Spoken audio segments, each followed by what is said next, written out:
নমস্কার, good evening. আর তোমরা দেখছো তোমাদের প্রিয় YouTube channel exam guide by Nitu. বন্ধুরা, তোমরা যারা SSC MTS, SSC CSL, NTPC, railway group D, SSC GD পরীক্ষার জন্য তৈরি হচ্ছ, তোমাদের জন্যই আমি এসএসসি এমটিএস 2023-এর প্রিভিয়াস ইয়ারের কোশ্চেনগুলো করাচ্ছি। এখন আমি করাবো 7 নম্বর ক্লাস, যেটি 4 মে ফার্স্ট শিফট 2023-এ এসেছিল। তো তোমরা যারা বিশেষ করে এসএসসি পরীক্ষার জন্য তৈরি হচ্ছ, তোমাদের বলবো, তোমাদের এসএসসি কিন্তু প্রচুর পরিমাণে প্রশ্ন রিপিট করে। যে এসএসসি জিডি এমটিএস সব পরীক্ষাতেই কিন্তু রিপিট হয়। তো তোমরা এখন থেকেই এই প্রিভিয়াস ইয়ারের কোশ্চেনগুলো দেখে যাও। আসন্ন পরীক্ষাগুলোতে কিন্তু তোমরা ভালো নম্বর পাবে। তো বন্ধুরা, ভিডিওটা ভালো লাগলে একটু লাইক করে দেবে এবং চ্যানেলে নতুন হয়ে থাকলে অবশ্যই চ্যানেলটি সাবস্ক্রাইব করে দেবে। তো চলো শুরু করা যাক প্রশ্নগুলো। প্রথম প্রশ্ন দেখো, বলেছে মার্বেলের রাসায়নিক নাম কি? তো মার্বেলের রাসায়নিক নাম কি হবে? Calcium carbonate. মার্বেলের রাসায়নিক নাম ক্যালসিয়াম কার্বনেট। এই ক্যালসিয়াম কার্বনেটের সংকেত কি? CaCO3। CaCO3 কিন্তু ক্যালসিয়াম কার্বনেটের রাসায়নিক নাম। ঠিক আছে, তো মার্বেলের রাসায়নিক নাম কি? ক্যালসিয়াম কার্বনেট, সংকেত CaCO3। পরবর্তী প্রশ্ন, কোডন ও কুটকি হারকা বউটি এটি কিসের উদাহরণ? কোডক, কুটকি, হারাকা বউটি এটি হচ্ছে একটি বাজরার উদাহরণ। বাজরার উদাহরণ। দেখো, জোয়ার, বাজরা, রাগি এদের একত্রে কি বলা হয়? মিলেট ফসল বলা হয়।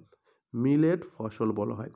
জোয়ার, এদের কোডন, কুটকি, হারকা এটা হচ্ছে বাজরার কিন্তু একটি প্রকারভেদ। আর জোয়ার, বাজরা এবং রাগি এদের একত্রে কিন্তু মিলেট ফসল বলা হয়ে থাকে। চলো নেক্সট।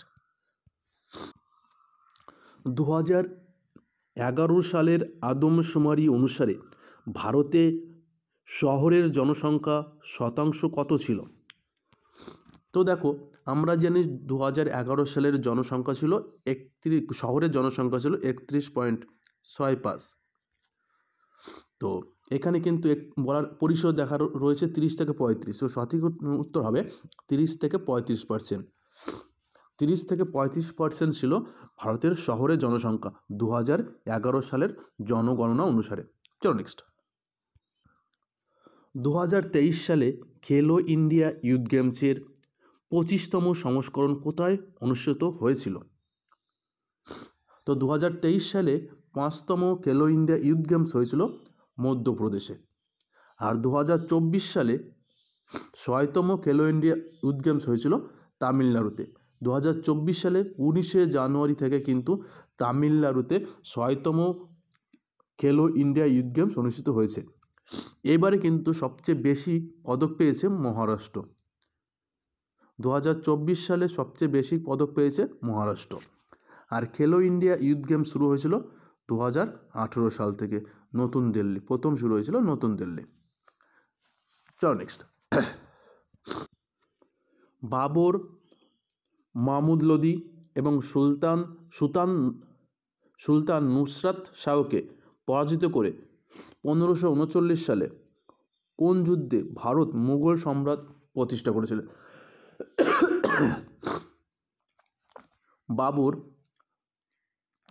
মামুন লোদি এবং সুলতান নুসরাত শাহকে পরাজিত করে 1529 সালে কোন যুদ্ধ করেছিল? বাবর, মাহমুদ লোদি এবং সুলতান নুসরাত শাহকে পরাজিত করেছিল 1529 সালে কোন যুদ্ধে? তো এটা ছিল কিন্তু ঘরঘরার যুদ্ধে। তাহলে ঘরঘরার যুদ্ধ কাদের মধ্যে হয়েছিল? তো বাবর এবং যার সঙ্গে প্রতিপক্ষ ছিল মাহমুদ লোদি এবং নুসরাত শাহ এবং মাহমুদ লোদি ছিলেন 1529 সালের বাবরের প্রতিপক্ষ ঘরঘরার যুদ্ধে। এছাড়া যদি চৌসা দেখি, চৌসা হয়েছিল কত সালে? চৌসার যুদ্ধ 1539 সালে কিন্তু চৌসার যুদ্ধ হয়েছিল। কাদের মধ্যে? হুমায়ুন এবং শেরশাহর মধ্যে। খানুয়ার যুদ্ধ হয়েছিল 1527 সালে। 1527 সালে কিন্তু খানুয়ার যুদ্ধ হয়েছিল। ঠিক আছে, এখানে খানুয়ার যুদ্ধ কাদের মধ্যে হয়েছিল? রানা সঙ্গ এবং বাবরের মধ্যে। রানা সঙ্গ এবং বাবরের মধ্যে। আর কনৌজের যুদ্ধ কত হয়েছিল? কনৌজের যুদ্ধ হয়েছিল 1540 সালে। এটাও কিন্তু হুমায়ুন এবং শেরশাহের মধ্যে হয়েছিল। ঠিক আছে, চলো নেক্সট। আরবিআই সরঞ্জামগুলি খোলা বাজারে কর্তৃক জারি করা বন্ড ক্রয় এবং বিক্রয়কে কি বোঝায়? RBI, reserve bank of India, দেখো খোলা বাজারে কোনো বন্ড ক্রয় এবং বিক্রয় করে, একে কী বোঝায়?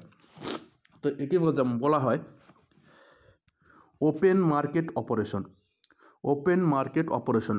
আরবিআই খোলা বাজারে যে বন্ড ক্রয় করে এবং বিক্রয় করে, একে বলা হয় ওপেন মার্কেট অপারেশন। নিচের মধ্যে কে ঠুমরির রানী হিসাবে পরিচিত ছিলেন? তো ঠুমরির রানী হিসাবে পরিচিত ছিলেন গিরিজা দেবী ছিলেন কি ঠুমরির রানী হিসেবে বলা হতো গিরিজা দেবীকে। চলো নেক্সট। কোন যুদ্ধের পর অশোক যুদ্ধনীতি পরিত্যাগ করেন এবং যুদ্ধনীতি পরিত্যাগ করে কি ধর্মনীতি নিয়েছিল? ধর্মজয়ের। তো কলিঙ্গ যুদ্ধের পর অশোক এই যুদ্ধনীতি পরিত্যাগ করে ধর্মজয়ের পথ কিন্তু নিয়েছিলেন। 261 খ্রিস্টপূর্বাব্দে কিন্তু এই কলিঙ্গ যুদ্ধ হয়েছিল। এই কলিঙ্গ যুদ্ধের ভয়াবহতা, অনেক মানুষের মৃত্যু দেখে কিন্তু অশোকের মনে যুদ্ধের পরিবর্তে এক ধর্মের কিন্তু একটা বাতাবহ তৈরি করেছিল। সেই জন্য কিন্তু এই যুদ্ধনীতি তিনি পরিত্যাগ করেছিলেন এবং পরবর্তীকালে তিনি কিন্তু কী করেছিলেন? বৌদ্ধ ধর্ম গ্রহণ করেছিলেন। নিচের কোন গ্রহকে পৃথিবীর যমজ গ্রহ বলা হয়? বৃহস্পতিকে কি বলা হয়? দৈত্য গ্রহ। তো পৃথিবীর যমজ গ্রহ বলা হয় কাকে? শুক্রকে কিন্তু পৃথিবীর যমজ গ্রহ বলা হয়ে থাকে। চলো নেক্সট। নিচের কোন রাসায়নিকটি জীবাণুনাশক জলকে বিশুদ্ধ করতে সাহায্য করে? তো ক্লোরিন একটি রাসায়নিক যেটি জলকে কিন্তু বিশুদ্ধ করতে সাহায্য করে। ক্লোরিন কিন্তু জলকে বিশুদ্ধ করতে সাহায্য করে। স্বামী বিবেকানন্দের আধ্যাত্মিক গুরু কে ছিলেন? স্বামী বিবেকানন্দের আধ্যাত্মিক গুরু ছিলেন রামকৃষ্ণ পরমহংসদেব। আধ্যাত্মিক গুরু। রামকৃষ্ণ মিশন স্বামী বিবেকানন্দ তৈরি করেছিলেন কত সালে? 1897 সালে। 1897 সালে স্বামী বিবেকানন্দ এই রামকৃষ্ণ মিশন কিন্তু প্রতিষ্ঠা করেছিলেন। নিচের মধ্যে কে সুলতান অফ জোহর কাপ জিতেছে? সুলতান অফ জোহর কাপ এটি 2013 সাল থেকে কিন্তু শুরু হয়েছে দেওয়া। এই খেলাটি হয়েছিল হকি খেলার সঙ্গে কিন্তু যুক্ত। এটা কোন দেশে হয়? মালয়েশিয়া কিন্তু হয়ে থাকে। তো বর্তমান চ্যাম্পিয়ন কিন্তু জার্মানি। 2023 সালে যে খেলাটা হয়েছিল সেখানে কিন্তু জার্মানি চ্যাম্পিয়ন হয়েছে। আর 2022 সালে চ্যাম্পিয়ন হয়েছে কারা? ভারত। তো 2022 সালে সুলতান জোহর কাপ জিতেছিল ভারত এবং 2023 সালে চ্যাম্পিয়ন হয়েছে কে? জার্মানি। আগ্রা ফোর্ট 1600 শতকে কার দ্বারা নির্মিত হয়েছিল? আগ্রা ফোর্ট। তো এটা কিন্তু আকবরের দ্বারা কিন্তু কী হয়েছিল? নির্মাণ হয়েছিল। চলো নেক্সট।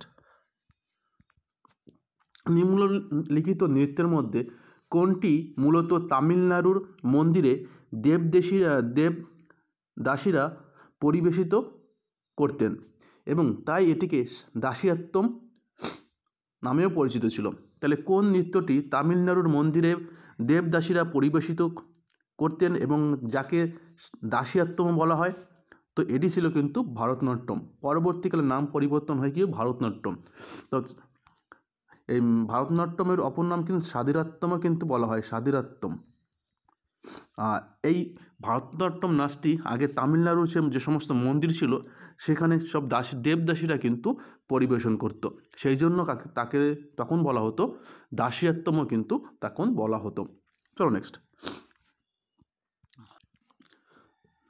কোন সাল থেকে প্রধানমন্ত্রী গ্রামোদয় যোজনা চালু হয়েছিল? তো 2000 সাল থেকে প্রধানমন্ত্রী গ্রামোদয় যোজনা চালু হয়েছিল। তো তোমরা যারা এসএসসি পরীক্ষার জন্য তৈরি হচ্ছ, তোমাদের বলবো অবশ্যই প্রশ্নগুলো দেখে রাখো। তোমাদের কিন্তু আগামীতে যে সমস্ত পরীক্ষা আছে, এসএসসি এমটিএস বলো, এসএসসি সিএসএল বলো, এসএসসি জিডি বলো, সমস্ত পরীক্ষায় কিন্তু খুব গুরুত্বপূর্ণ হতে চলেছে। চলো নেক্সট। গণপরিষদ গঠিত হয়েছিল ক্যাবিনেট মিশনের সুপারিশে, যেটি কত সালে ভারতে এসেছিল? ক্যাবিনেট মিশন ভারতে এসেছিল কত সালে? এই ক্যাবিনেট মিশনের সুপারিশে কিন্তু ভারতে গণপরিষদ গঠিত হয়েছিল। তো ক্যাবিনেট মিশন ভারতে এসেছিল 1946 সালে। 1946 সালে কিন্তু ক্যাবিনেট মিশন ইংল্যান্ড থেকে, তো কোন দেশ থেকে? ইংল্যান্ড থেকে ভারতে এসেছিলেন। চলো নেক্সট।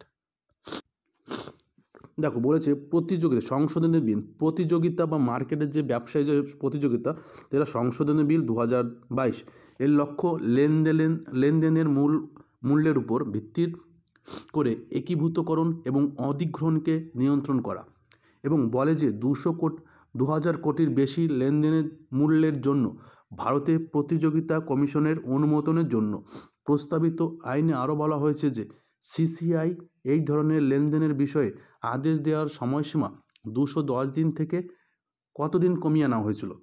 দেখো খুব বড় প্রশ্ন এটা কিন্তু, ঠিক আছে? তো আমি একটা বলবো, তোমরা এই সমস্ত যে বড় প্রশ্ন পড়তে গেলে কিন্তু তোমাদের অনেকটা টাইম চলে যাবে। তো বলবো তোমরা এইসব প্রশ্ন একটু ইগনোর করে যাবে, ঠিক আছে? এই প্রশ্নগুলো দেখো অনেকটা, একটা কম্পিউটারের যেরকম পরীক্ষা হয়, দেখো একটা কম্পিউটার পেজ কিন্তু পুরো নিয়ে নেয়, তো এটা পড়তে গেলে 1 থেকে 2 মিনিট কিন্তু সময় লেগে যায়। তো এটা করা হয়েছিল কতদিনের? 210 দিন থেকে কমিয়ে কতদিন করা হয়েছিল?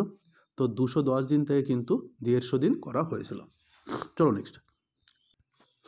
নিম্নলিখিত আইনগুলোর মধ্যে কোনটি ডায়ার্কি অর্থাৎ দুটির শাসন চালু করেছে? দুটি শাসন, যার একটি অর্থাৎ নির্বাহী পরিষদ এবং মন্ত্রী পরিষদ। তো কোন আইনে বলা হয়েছে ডায়ার্কি দুটি শাসন ব্যবস্থা চালু করেছিল? তো এটি ছিল মন্টেগু চেমসফোর্ড আইন 1919 ভারত শাসন আইন। এখানে কিন্তু দ্বৈত শাসনের কথা বলা হয়েছে। দ্বৈত শাসন বলতে একটা নির্বাহী পরিষদ এবং মন্ত্রী পরিষদ। চলো নেক্সট। প্রযোজক রাজা সি আনন্দ তার 101তম জন্ম শতবার্ষিকীতে কিংবদন্তি সিতারা দেবীর একটি বায়োপিক ঘোষণা করেছেন। সিতারা দেবী একজন স্বীকৃত কোন নাচের সঙ্গে যুক্ত? দেখো সিতারা দেবী তার 101তম জন্মদিন উপলক্ষে প্রযোজক রাজা সি আনন্দ এই সিতারা দেবীর উপরে কিন্তু একটি বায়োপিক নির্মাণ করতে চেয়েছে। তিনি এই সিতারা দেবী কোন নাচের সঙ্গে যুক্ত? তো সিতারা দেবী কিন্তু কত্থক নৃত্যশিল্পী। সিতারা দেবী একজন কত্থক নৃত্যশিল্পী। কত্থক ভারতের কোন রাজ্যে পরিবেশন করা হয়? উত্তরপ্রদেশে। ইউপিতে কিন্তু পরিবেশন করা হয়। ওড়িশি উড়িষ্যা, কথাকলি কেরালা এবং কুচিপুড়ি অন্ধ্রপ্রদেশ। ভারতের উগাদি উৎসব কিসের জন্য পালন করা হয়? দেখো উগাদি উৎসব অন্ধ্রপ্রদেশ এবং কর্ণাটকে পালন করা হয়। এটা কিন্তু অন্ধ্রপ্রদেশ এবং কর্ণাটকের নববর্ষের সূচনা করে। উগাদি উৎসব নববর্ষের উৎসব, এটি কিন্তু অন্ধ্রপ্রদেশ এবং কর্ণাটকের দুটো রাজ্যে কিন্তু পালন করা হয়ে থাকে। চলো নেক্সট। ব্যালানোগ্লোসাস প্রাণী জগতের নিচের কোন প্রজাতির অন্তর্গত? ব্যালানোগ্লোসাস এটি কোন প্রজাতির অন্তর্গত? তো এটি কিন্তু হেমিকর্ডাটার প্রাণী জগতের অন্তর্গত।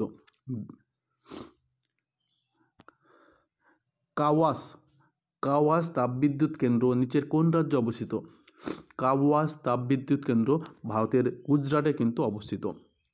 কাওয়াস তাপবিদ্যুৎ কেন্দ্র ভারতের গুজরাটে অবস্থিত। চলো নেক্সট। নিম্নলিখিত কোনটি ভারতীয় সংবিধানের কেন্দ্রীয় তালিকার একটি বিষয়? তো কেন্দ্রীয় তালিকার বিষয় দেখো, ভারতের সপ্তম তপশিলিতে, ভারতের সংসদের সপ্তম তপশিলিতে কেন্দ্র, রাজ্য এবং যুগ্ম এই তালিকা বলা আছে। তো এখানে কিন্তু প্রত্যাবর্তন বা ফিরিয়ে আনা, বিদেশ থেকে কি কাউকে প্রত্যাবর্তন না ফিরিয়ে আনা, এটা কিন্তু কি কেন্দ্রীয় তালিকায় অন্তর্ভুক্ত রয়েছে। দ্য প্যালেস অফ হলিউশন উপন্যাসটি কে লিখেছিলেন? দ্য প্যালেস অফ হলিউশন, তো দ্য প্যালেস অফ হলিউশন লিখেছিলেন চিত্রা ব্যানার্জি দিবাকরুণী। চিত্রা ব্যানার্জি। চলো নেক্সট। কেন্দ্রীয় অর্থমন্ত্রী নির্মলা সীতারামন 2022 সালে ঘোষণা করেছিলেন যে তিনি একটি ড্যাশ প্ল্যাটফর্ম চালু করবে, যার আসল এবং দক্ষিণ এশিয়ার পড়াশোনার জন্য একটি অনলাইন শিক্ষা প্ল্যাটফর্ম, যা আসলে, ঠিক আছে, যা আসলে দক্ষিণ এশিয়ার পড়াশোনার জন্য একটি অনলাইন প্ল্যাটফর্ম। তো এটি একটি ভারত বিদ্যা, এই প্ল্যাটফর্ম কিন্তু চালু করতে চেয়েছিলেন নির্মলা সীতারামন। তো বন্ধুরা, ভিডিওটা এই পর্যন্ত। ভিডিওটা ভালো লাগলে একটু লাইক